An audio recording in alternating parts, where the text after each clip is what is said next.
आप वही काम कर रहे हैं जिसके कारण से आपने अपनी धरती छोड़ करके जापान को अपनाया। मैं आपका स्वागत करता हूं, अभिनंदन करता हूं।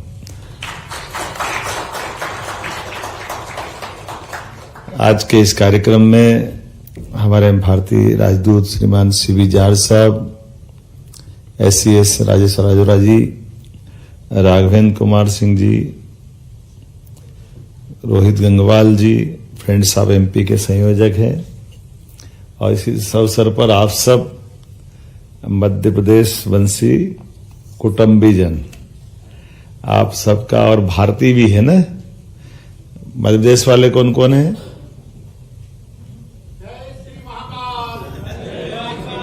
और मध्य प्रदेश के अलावा कौन कौन है? तो हमारे यहाँ एक शब्द चलता है, उस शब्द का बड़ा मजा है, थोड़ा कठिन भी पड़ जाता है कई लोगों का।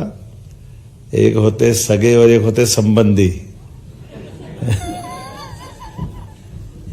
है ना। तो सगे और संबंधी में जो मजा है वो हमको एहसास होता है आप सबको देख करके, क्योंकि कोई भी विवाह प्रसंग, आनंद का अवसर जब तक सगे संबंधी नहीं आए तब तक पूरा होता है क्या? कभी नहीं होगा। और इस शब्दों की महत्ता जब अपन घर छोड़ के कहीं और चले जाते हैं तो और उसका मजा आता है। वो जड़ों से जुड़ करके उस तरफ देख करके जो सुख का एहसास होता है, उस एहसास का अंदर से अनुभूति होने का क्षण भी यही है। आप सबने, कोई ने 2 साल, कोई ने 10 साल, कोई ने 20 साल, कोई ने 40 साल पहले अपने अपने वतन से छोड़ करके हम यहाँ एक परिस्थिति, व्यवस्था, विकास की संभावना, क्षमता, योग्यता का न्याय, ऐसे कई कारण से हम यहाँ आए हैं। और एक अच्छी बात यह है, अभी मैं पत्रकारों को इंटरव्यू भी दे रहा था, तो ऐसे ही पूछते हैं कि भाई आप भारतवासियों के लिए क्या सोचते हो? वो संख्या उनकी बढ़ रही है तो वो कैसे, उनकी संभावना है। हमने कि भारतवासी जहां कहीं भी जाएंगे इनकी भूमिका सदैव एक जैसी रहेगी। जैसे दूध में शक्कर की भूमिका है, भारतवासी जहां भी रहेंगे उस भूमिका में रहते हैं, उनकी मिठास अपने आप आ जाती है, वो आनंद अपने आप मिलता है। ये किसी भी देश में रहे, कहीं भी रहे, किसी के साथ रहे, इनके अपने रहन सहन व्यवस्थाओं में हमारा दर्शन छिपा हुआ है, और वो दर्शन इनको हमेशा उस अच्छाई से जोड़ता है जिसको हम अपने यहाँ कोई भी आयोजन करें, कोई कथा भागवत पूजन कराएं, तो 4 शब्दों में हमारे लिए वो शब्द में अपनी पूरी जीवन शैली आ जाती है। धर्म की जय हो, अधर्म का नाश हो, प्राणियों में सद्भावना, और तो इतना उदार तो विचार किसके पास है जो विश्व के कल्याण की बात करता है। और जैसे विश्व के कल्याण की बात करते हैं तो हम अपने आप जहां जिस भी देश में है उसके साथ कल्याण की भावना से जुड़ जाते हैं, और ये कल्याण की भावना ही हमको सदैव हर परिस्थिति में। इसलिए इकबाल ने कहा कि कुछ बात है कि हस्ती मिटती नहीं हमारी। वो कुछ बात है, वो क्या बात है? वो एकमात्र बात है, क्योंकि हम मानवता से जुड़े हुए लोग हैं। हमारे लिए कई चुनौती आती, कई कठिनाई आती, लेकिन कठिनाई चुनौती किसको नहीं मिलती। लेकिन हमको मालूम है कि कोई उन कठिनाई चुनौती से पार हो न हो, लेकिन भरतवंशी तो पक्के में पार हो जाते, ये हमें भरोसा है। हर कठिनाई चुनौती के बाद भी अपने जीने के आधार पर, अपने इथिक्स के आधार पर, अपनी ललक के बलबूते पर। और अब का समय तो और आनंद का, जब नरेंद्र मोदी जी का समय है, तो ये हमारे लिए अपनी उपस्थिति एक अलग प्रकार से दिखाई देती है। ये भी आप देखो, कभी तुलना करो 2 तरह से।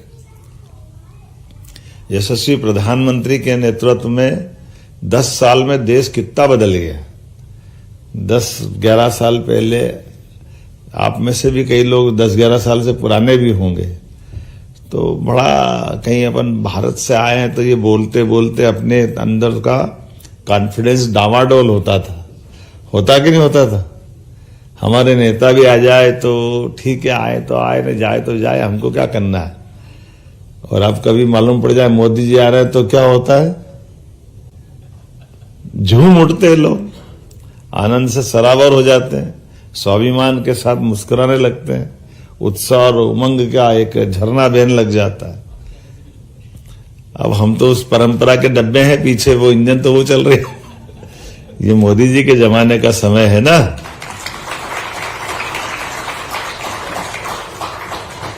राज्य के मुखिया का, राज्य की व्यवस्थाओं का, हमारी जो संघीय भारत की व्यवस्था है, और ये मेरे नहीं, हमारे लिए अतीत के काल से जब देश और देश के नेता जिस हाल में रहे होंगे उस हाल में उस देश की सदैव अपनी पहचान रही है।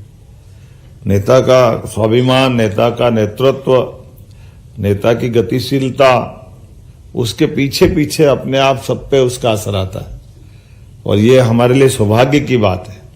अभी हमारे नेतृत्व करता आप और हम सबके इस रूप में ही है। उनको भी कम चुनौती नहीं होगी, जैसे आपके साथ भी चुनौतियां बहुत सारी अलग अलग स्थान पे रही, लेकिन आपने रास्ता निकाला, आपने मार्ग बनाया। इसी प्रकार से आपने जो बनाया, आने वाली पीढ़ियां उसका लाभ लेगी। कोई पेड़ लगाता है, फल कोई खाता है, लेकिन पेड़ लगाने के पीछे जो भावना रहती है वो फल में रस बन के निकलती है, वो मिठास देती है। तो ये जो हमारी सद्भावना है, ये अच्छा करने का जो संकल्प है, उस संकल्प की सिद्धि हमारे दर्शन में छिपी हुई है। कल हमारे राजदूत साहब से बात होकर ये बात निकली थी कि हमारे बीच में दुनिया के कई देश और कई संस्कृति है, उनकी अपनी अपनी सोच हो सकती है, उनके अपने तरीके हो सकते हैं, लेकिन भारत की संस्कृति दुनिया से हटके क्यों है, कैसी है?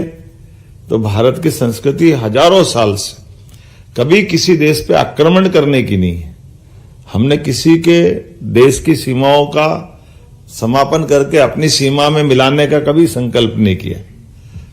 जो जहां है आनंद में रहे, जैसा रहे आनंद में रहे, लेकिन न तो कब्जा किया, न हड़पा, न लूटा, न खसोटा। लेकिन हमने अपनी बात कही कि हम अगर आप आगे बढ़ना चाहते हैं तो किस रूप में बढ़ना चाहते हैं, किस तरह से बढ़ना चाहते हैं? तो बढ़ना चाहते हैं विश्व गुरु की तरह। और विश्व गुरु जब बोलते हैं तो जो समझते हैं वो समझते हैं। राजदूत साहब ने भी तुरंत से पकड़ ली थी बात कि हमारे यहाँ गुरु कहते ही केवल हम अपने कर्मकांड से गुरु को नहीं जोड़ते हैं। गुरु का अगर संधि विच्छेद करो तो आगे वाला शब्द गु मतलब अंधेरा, और रू का अर्थ है प्रकाश। तो अंधेरे से प्रकाश की ओर ले जाने वाला मार्ग गुरु शब्द है। तो अंधेरे से प्रकाश की ओर ले जाने वाला मार्ग मतलब भारतीय मार्ग है। तो हमारी अच्छाइयों को हम अपने प्रकाश से आलोकित करना चाहते हैं। तो आप तो खुद सूर्य देश में बैठे हो, इससे अच्छी क्या बात है।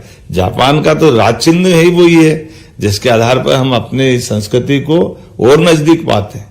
मैं कल बता ही रहा था कि हमारा अशोक चक्र और यहाँ का जापान के झंडे में के राष्ट्र ध्वज में लगा हुआ सूर्य चक्र, ये दोनों एक समानता है। सूर्य भी आलोकित रहता 24 घंटे।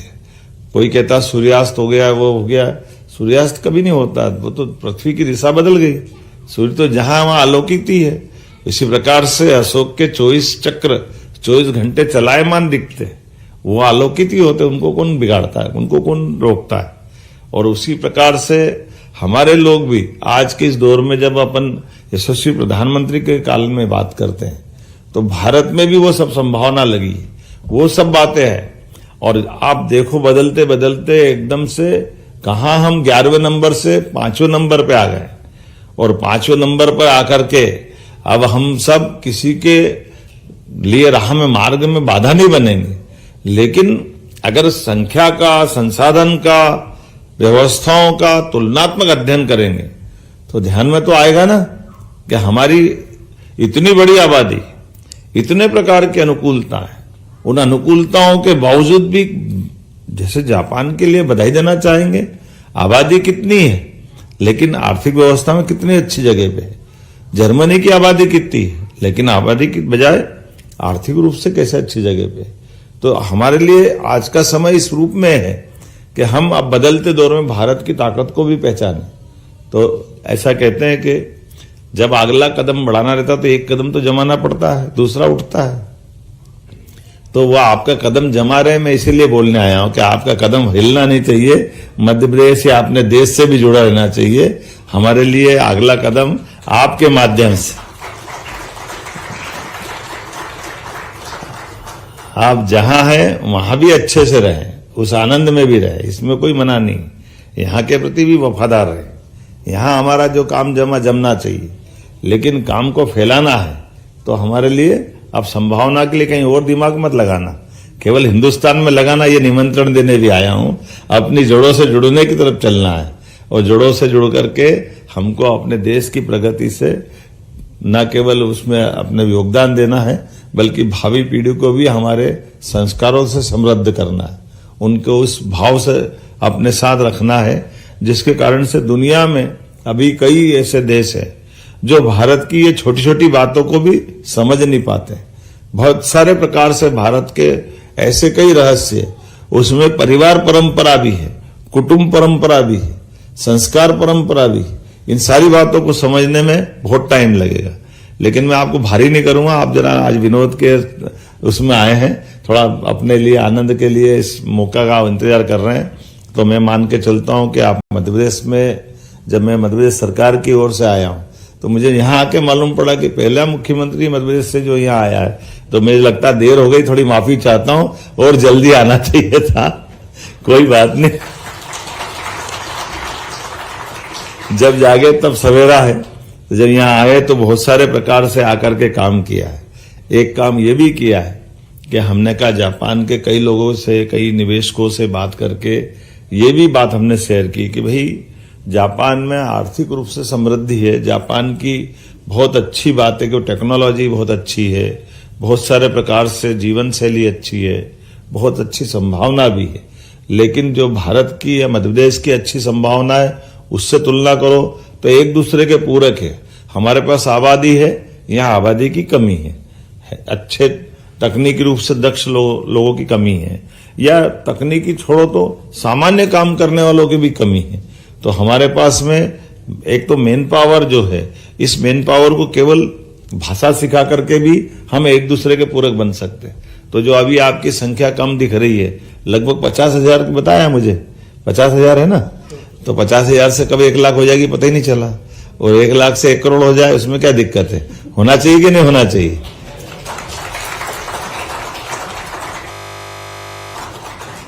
अभी कौन से एरिया में वो 7,000 वाला आबादी का सबसे बड़ा इलाका, खुश होते रहते हैं, है ना? तो ऐसे आज मैं जितने निवेशकों से मिला उनने सबने कहा कि साहब आप तो सब दूर से भेजो, जहां से भेज सकते हो, हमारे सब द्वीप में इतनी आबादी है तो मजा आएगा, कोई परेशानी किसी को नहीं है। क्योंकि ये भारतीय लोगों की खूबसूरती इतनी अच्छी है कि उनके जीवन में वो तन से, मन से और सब प्रकार से प्रसन्न रहने की कला उनको आती, तो हर जगह एडजस्ट हो जाते हैं। उस एडजस्ट होने की बात के आधार पर ही हर जगह उनका स्वागत होता है। मैं आज जब यहाँ आया हूं तो मान के चलो, जब मैं कोई बात कर रहा हूं तो जापान में आईटी, ऑटोमोटिव, फार्मास्यूटिकल, बायोटेक, लगभग 100 से ज्यादा भारतीय कंपनियां हैं। ये भी सुन के आनंद आ गया। उसमें HCL, TCS, इन्फोसिस, विप्रो, आयो, ये जो अपने मान के चलो कि कौन सी कंपनी अपने यहाँ कम पड़ रही है, लेकिन ये भारतीय कंपनियों से जुड़ करके भी यहाँ काम कर रहे हैं लोग। ये भारतीय कंपनियां तो है, इन्फोसिस, महिंद्रा, टाटा स्टील, तो ये भारत की जापान से, विदेश से अपनी जड़ों को जोड़ करके अब भारतीय कंपनियों भी मल्टीनेशनल कंपनियों के रूप में बदल गई। और इसलिए वो गया जमाना जब हम केवल किसी और कारण से किसी और की तरफ देखते थे। हमको भी अपनो गर्व होता है कि हमारे साथ जुड़ करके परस्पर एक दूसरे पे पूरक होकर के, एक दूसरे का साथ दे करके इस तरह की ताकत हम बन रहे हैं। और खासकर जापान में भारतीयों के प्रवासियों के स्वामित्व वाले आईटी, ऑटोमोटिव, फार्मास्यूटिकल्स, बायोटेक और विनिर्माण में भी आपने अपना प्रमुख स्थान बनाया, मैं आपको बधाई देना चाहूंगा। और आज भी मध्य प्रदेश में नए आयाम स्थापित हो रहे हैं, जिसमें इन सेक्टर की संभावना भी मध्य प्रदेश से भी जुड़ी हुई। मध्य प्रदेश जब मैं बोल रहा हूं तो केवल मध्य प्रदेश वालों के लिए नहीं बोल रहा हूं, मध्य प्रदेश के बाहर वालों के लिए भी बोल रहा हूं, क्योंकि जब जापान में झंडे फहरा सकते हैं तो मध्य प्रदेश तो अपने देश का एक हिस्सा है कि नहीं। हमारे लिए मध्य प्रदेश की विशेषता है। मध्य प्रदेश पूरे देश का दिल है, और पूरे देश का दिल है तो वो हमारे जो अगर शरीर धड़कता है तो आप बताओ शरीर से दिल निकाल तो धड़क सकता है क्या? ये निश्चित रूप से उसका हिस्सा है। उत्तर दक्षिण पूर्व पश्चिम कहीं भी जाओ, आज किसी भी राजमार्ग से जाओ तो हमारा मध्य तो मध्य में आएगा ही ना, वो उससे कैसे बाहर जा सकते हैं। तो मैं मान के चलता हूं ये केरल वालों के लिए भी उतना ही महत्व का है जितना महाराष्ट्र वालों के लिए है, और गुजरात वालों के लिए भी उतने ही महत्व का है। और कई कारण से आज के दौर में तो भारत और आनंद में डूबा है और उसकी आत्मीयता बढ़ रही है।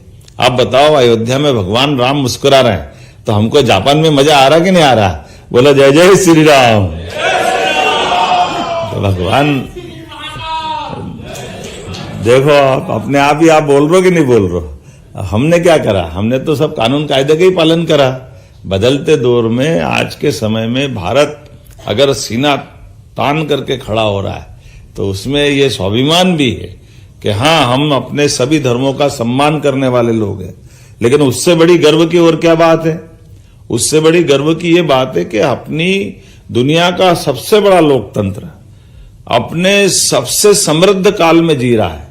लोकतंत्र का मतलब शासन की व्यवस्थाओं के आधार पर हमारी समृद्ध सबसे बड़ी ताकत क्या है?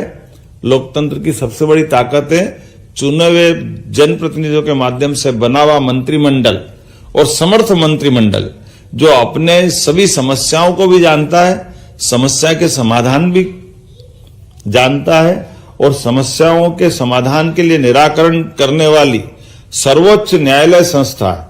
उस संस्था की इज्जत बचाए रखने में भी हमारा लोकतंत्र सक्षम है। ये इतना बड़ा उदाहरण है, केवल आप में से कई लोगों की आंखों के सामने गुजरा होगा। बहुत कम लोग होंगे 20-30 साल से कम वाले, अधिकांश लोगों के सामने है कि सुप्रीम कोर्ट ने तो 1984-85 में भी फैसला दिया था, लेकिन हमारी राजसत्ता कमजोर थी तो सुप्रीम कोर्ट के निर्णय को भी बदलना पड़ा था 3 तलाक वाले घटनाक्रम से। लेकिन आज के समय में सुप्रीम कोर्ट ने फैसला दिया तो पूरे देश ने, क्या हिंदू क्या मुसलमान, मतलब कितनी अच्छी बात लगती है कि वो जो सज्जन जिनने 75 साल तक अयोध्या के खिलाफ, अयोध्या में राम मंदिर के खिलाफ मुकदमा लड़ा, और उनने एक ही शर्त रखी थी कि सुप्रीम कोर्ट फैसला दे दे तो हम भी खड़े हो जाएंगे। और ये कितना अच्छा रहा कि जब सुप्रीम कोर्ट ने फैसला दिया तो मुझे इस बात की प्रसन्नता कि वो खुद भी भूमि पूजन में मौजूद थे। जब भगवान रामलला अपने गर्भगृह में मुस्कुराए तब भी वो मौजूद थे। तो ये उनका मौजूदगी का जो कारण है, वो कारण क्या है? वो कारण अपने पूरे देशवासियों को गर्व करने का है। कई कारण से अतीत में कई बार इसी कारण से आजादी के बाद अपने बीच में धर्म के आधार पर झगड़े करवाए, जिन जिन के जो जो स्वार्थ थे उनके कारण कराए। लेकिन आज देश समर्थ होकर ये बात को समझ गया कि नहीं, हमको अपनी व्यवस्थाओं पे विश्वास करना है। हमारी सुप्रीम कोर्ट ने निर्णय किया तो आप बताइए, कोई कील भी गिरी क्या? किसी को तकलीफ आई क्या? कभी भी कोई परेशानी आई क्या? इतना बड़ा देश, इतने प्रकार से उसकी चिंताएं रहती। लेकिन न केवल राम मंदिर में बल्कि कोविड के समय भी वही आनंद रहा। कोविड जैसे समय पे अपना हेल्थ का इंफ्रास्ट्रक्चर कितना चैलेंजिंग था, लेकिन कोविड के समय में यहां तो लॉकडाउन नहीं हुआ। आप तो इतने समर्थ देश में थे, फिर भी यहां लॉकडाउन करने में भगवान की एक अलग कारण से बच गए, अलग बात है। क्वारंटाइन किया, कुछ आवश्यक सावधानी रखी। लेकिन जापान जैसे कम आबादी के देश में भी लॉकडाउन को लेकर के इसको छोड़ा गया था। जापान में लॉकडाउन नहीं हुआ, लेकिन भारत जैसे देश में आप बताओ, कोई सोच सकता था? और क्या क्या बंद नहीं किया। कभी कभी तो मैं भी सोचता हूं कि भगवान ने अच्छा करा उस समय, लेकिन आपने बंद क्या क्या कर दिया। रेल बंद, बस बंद, सब प्रकार की व्यवस्था, आवागमन बंद। मैं मंत्री था उस समय, तो मैं भोपाल से उज्जैन इंदौर निकलता, पूरा रास्ते पे सन्नाटा, शुरू शुरू में तो हमने भी बोला कि भैया चाय पोई की दुकान तो खुलवा दो, रास्ते में चले तो 4 घंटे तक कोई मतलब ही नहीं जाने आने का, पानी पिलाने वाला भी नहीं मिल रहा, कोई नहीं, सब साफ सुनसान सन्नाटा। ये जो हमारे सारे पहिए जाम, कोई कुछ नहीं। फिर 1 महीने 2 महीने बाद पहली बार देखा कि ट्रक से केवल जिनको अपनी परिवहन करना था उसको बड़ी मुश्किल से, वो भी केवल जीवन उपयोगी चीजों को लेकर के, और तो और आकाशवाणी के गाने तक बंद कर दिए। गाने में क्या दिक्कत है, मैं तो आज तक नहीं समझ में आया। अरे गाने ही तो बज रहे थे रेडियो में भी वो बिल्कुल लॉकडाउन, मतलब लॉकडाउन, ऐसा लॉकडाउन तो पहली बार देखा कि जो जहां सब बंद कर दो। तो ये वाकई, लेकिन देश ने उतनी कठिन परिस्थिति में भी रास्ता निकाला। इतनी बड़ी आबादी को मोदी जी के लिए जोरदार अभिनंदन करो। नरेंद्र मोदी जी का ये जो भाव था, बोलने वाले भले बोले जो बोलना हो, लेकिन ताली बजाई थाली बजाई पर सबको सुरक्षित तो रखा ना। हमारी तो कठिनाई ये थी कि इतने हॉस्पिटल ही हमारे पास नहीं थे, इस प्रकार के प्रबंध नहीं थे, तो करते क्या, कैसे बढ़ते। मुझे मालूम है कि मैं अपने प्रभार का जिला मेरे पास उज्जैन था, तो उज्जैन के आसपास का उदाहरण दूंगा तो पूरा प्रदेश समझ में आ जाएगा या देश समझ में आ जाएगा। अब उज्जैन हमारे संभाग के रीजनल स्तर पे जार साहब वो सेंटर में है। अब सेंटर में होने से हमारे जिले के जितने भी लोग हैं 90% सब उज्जैन में इलाज कराने आते थे। तो उनकी तहसीलों में कोई इसके प्रबंध नहीं थे कि कोई गंभीर बीमारी हो जाए तो वेंटिलेटर नहीं, बाकी व्यवस्था आईसीयू एक भी नहीं थे। अब जब हमको पहले दौर के बाद दूसरे में लगा कि और बढ़ेगा, फैलेगा, खतरनाक है, तो हमने कहा कि भाई जरा, मेरा एक मित्र विधायक थे महिदपुर में, तो हमने कहा आप भी अपने थोड़ा हॉस्पिटल के प्रबंधन कर लो टेम्परेरी। तो उन्होंने कहा यहाँ कोई बीमारी नहीं है, यहाँ कुछ होते ही नहीं है। मैंने क्यों? तो मैंने कहा मेरी जानकारी में था। मैंने कहा क्यों, महिदपुर में क्यों नहीं जरूरत है? बोले यहाँ कोई नहीं, यहाँ से जितने सब उज्जैन में भर्ती होते तुम पढ़ाओ वहां पे, हमको क्या लेने देना। मैंने, आप कल्पना करो विधायक साहब कि उज्जैन की बाउंड्री पर नो एंट्री का बोर्ड लगेगा और आपके मरीज को अगर महिदपुर से बाहर नहीं जाने को जगह मिली और वो तड़फ के मरेगा, तो आप उस दिन की कल्पना करो। तो बोला अच्छा ऐसा भी हो जाएगा क्या, उज्जैन में पूरी जगह भर जाएगी? क्योंकि अंदाजा ही नहीं था लोगों का। तो ये सब दूर हुआ था कि जहां कोई बस स्टैंड, उनके बस स्टैंड में था, हमने बस स्टैंड को आपातकालीन हॉस्पिटल के रूप में उसको, उनकी वेंटिलेटर की, ऑक्सीजन की लाइन वाइन डाल डूल करके वहां प्रबंधन कराया। कैसे करके भी जान बची, ये वो कठिन दौर था। अभी आज दोहराना थोड़ा अच्छा नहीं, लेकिन इतना ही कह रहा हूं कि ये बदलते दौर में भारत ने अपनी सब तरफ से अपनी सारी चुनौतियों को पार किया है। अब पार करने के लिए जब अमृत काल का संकल्प है माननीय मोदी जी का कि अपने लिए, अपनी पीढ़ी के साथ अपन ने जिस दौर में आए वो स्वाभिमान की दौर है, ऐसे में सब प्रकार के लिए, अब ये मैं आज हमारे यहाँ इन्वेस्टमेंट के दृष्टि से इनने बताया नहीं, कई सारी चीजों में रेडीमेड गारमेंट्स के लिए मध्य प्रदेश की यूनिट ने आज अपने यहाँ जापान के सबसे बड़े उद्योगपति, सबसे धनी आदमी, क्या नाम था उनका, है यूनिक है ना।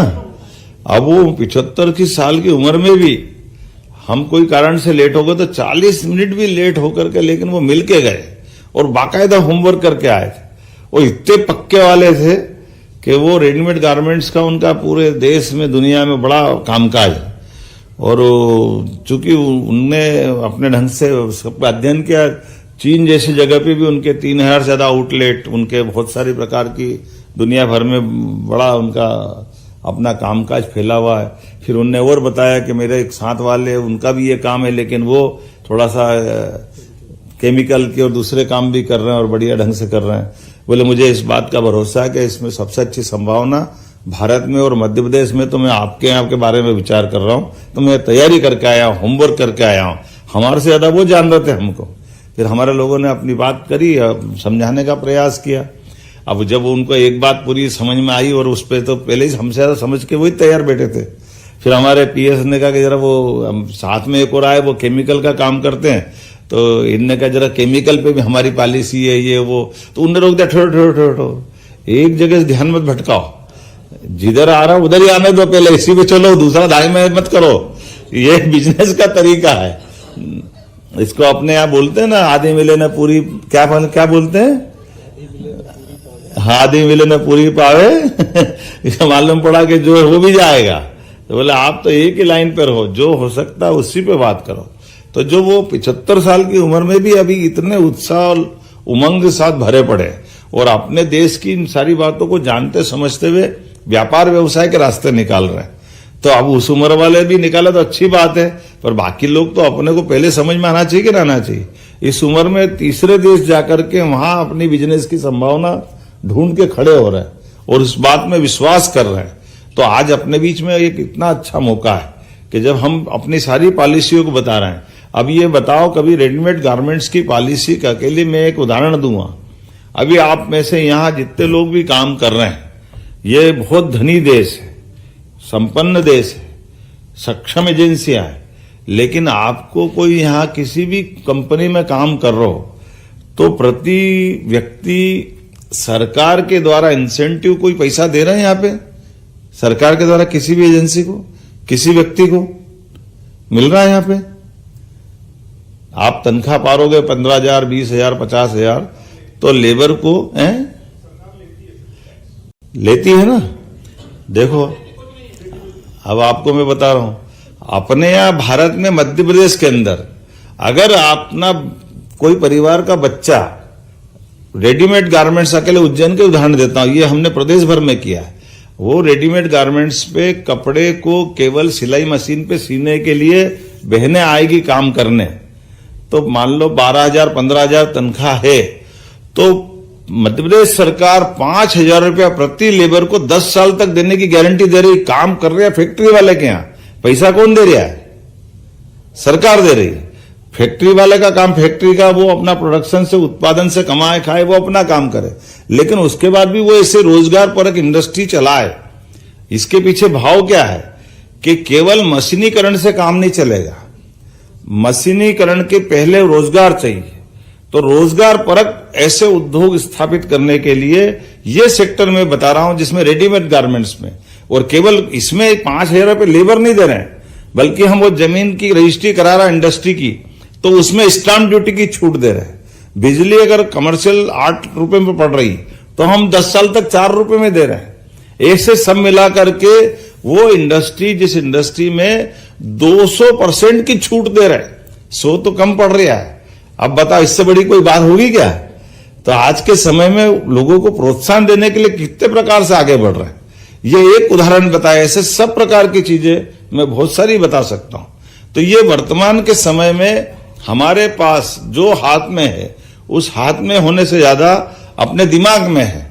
तो दिमाग का उपयोग करते करते, हल्दी तो ज्यादा ही खाते हैं भारतीय, सबको समझ में आती है, पेट भी सही रहता, दिमाग भी चलता है। ये अपना आयुर्वेद का नुस्खा घर पे जो आता है, परमात्मा की दया से बदलते दौर में ये सारी बातों की बहुत अनुकूलता है। ऐसे हर सेक्टर में कोई सेक्टर नहीं बच रहा है। हेल्थ डिपार्टमेंट में अब हमने तो ये प्लान कर लिया है कि हमारे, आपको एक आंकड़ा बताऊंगा अभी जिस पे हमने टेंडर लगवा दिया। हमारे पास 1956 में मध्य प्रदेश बना, लेकिन 56 से लेकर 2004-5 तक अधिकांश समय कांग्रेस की सरकार रही। तो कुल 5 मेडिकल कॉलेज हमारे पास थे। कितने थे? 5। लेकिन जैसे हमारी सरकार 3-4 बनी, पहले उमा जी की, फिर बाबूलाल गौर की और बाद में शिवराज जी की, तो हमने ये 20 साल मतलब 2023 में जब मेरी सरकार, अपनी ये सरकार ने दायित्व लिया, तो इसमें 14 तो गवर्नमेंट मेडिकल कॉलेज हो गए और 13 प्राइवेट हो गए। तो 14 और 13 कितने हो गए? 27, और 3 हमने लोकार्पित कर दिए। तो ये एक तरफ पूरे 55 साल में 5 मेडिकल कॉलेज, और कहा 20 साल में 30 मेडिकल कॉलेज, और 30 के बाद अभी हमने प्राइवेट पीपीपी मॉडल पे मेडिकल कॉलेज लगवाए। तो उसमें नियम ये बनाया कि हॉस्पिटल हम दे देंगे, मेडिकल कॉलेज वो डाल दे। तो जो प्राइवेट पीपीपी मॉडल डालेगा तो 24 मेडिकल कॉलेज 2 साल के अंदर हो जाएंगे। तो अकेले मध्य प्रदेश में हमारे पास 50 मेडिकल कॉलेज हो जाएंगे। तो आप बताओ 22 साल में 50 मेडिकल कॉलेज और 55 साल में 5 मेडिकल कॉलेज। अब दोनों का तालमेल करके देखो। और ये एक सेक्टर नहीं, ऐसे बहुत सारे सेक्टर बता सकता हूं। हमारे यहां बिजली, अब बिजली के लिए अपनी बात निकलती है तो बिजली के एक 5 हाउस पावर पे कनेक्शन पे हमको 53,000 की सब्सिडी देना पड़ती। किसान से 7,500 लेते हैं। हमने कहा ये 2-3 साल में वो 7,500 भी नहीं लेंगे, बल्कि सोलर पंप पूरा दे देंगे, पूरा तुम बिजली फ्री रखो, बल्कि मीटर लगा लेंगे। आपके पास ज्यादा आए तो सरकार और खरीद लेगी। अब इसके 2 फायदे क्या होंगे? एक फायदा क्या होगा कि जो हमारी सब्सिडी हर साल जाती है वो बंद हो जाएगी, किसान अपने पैर पे खड़ा हो जाएगा। तो इसके चक्कर में हमारी सरकार का लगभग 15,000 रुपए प्रति साल का जो लॉस होता है वो बजट में वो बच जाएगा। तो कुल मिला के कदम कदम पर इतने सारे सेक्टर में काम कर रहे हैं, इतनी सारी संभावना है। तो मैं समझता हूं कि आज के इस अवसर पर ये व्यापार व्यवसाय की दृष्टि से भी, देश प्रदेश को आगे बढ़ाने की दृष्टि से भी, आपके परिवार में भी बदलाव आने की दृष्टि से भी, बदलते समय में हम सब इनको खुली आंखों से देखें, इसको लागू करें। और इसीलिए आज अपने इन सब बातों को लेकर के अब लीडरशिप का भी काम बदल गया। केवल नेता बनकर के हम हाथ हिलाएं, भाषण देके चले जाएं, ये समय नहीं है। माननीय मोदी जी के समय का सदुपयोग करना है। तो आज अपने पास दिन भर में इन्होंने भी मेरी बिल्कुल आज मान के चलो कि चाय पानी के लिए भी नहीं छोड़ा, सुबह से रगड़ रगड़ के इतना जबरदस्त खींचा है। लेकिन इसका भी सुख है कि जब हम लीडर बनते हैं तो माननीय मोदी जी को देखना पड़ता है। आदर्श कौन है? मोदी जी है। और जब मोदी जी आदर्श बनते तो हमारे को अपने देश पे गर्व होता है। तो जब अपने लिए कोई नेता नेतृत्व करने वाला इतना सेक्रीफाइस करता तो बाकी को प्रेरणा मिलती है। मुझे इस बात की प्रसन्नता है कि हम भी अपनी इन व्यवस्थाओं के आधार पर बदलते दौर में, ये लोकतंत्र की खूबसूरती है, कोई बात नहीं, सरकार किसी की भी हो, लेकिन देश तो आगे बढ़ना चाहिए ना। बढ़ना चाहिए कि नहीं बढ़ना चाहिए? तो हम में से सब मिलकर के अपने देश के लिए भी, और जहां रहे उसको भी बढ़ाते रहो, जापान को भी आगे बढ़ाओ, अपना देश भी आगे बढ़े। ये शुभकामना देते मेरी बात समाप्त करता हूं। बहुत बहुत धन्यवाद। Thank you, sir, for an inspiring address.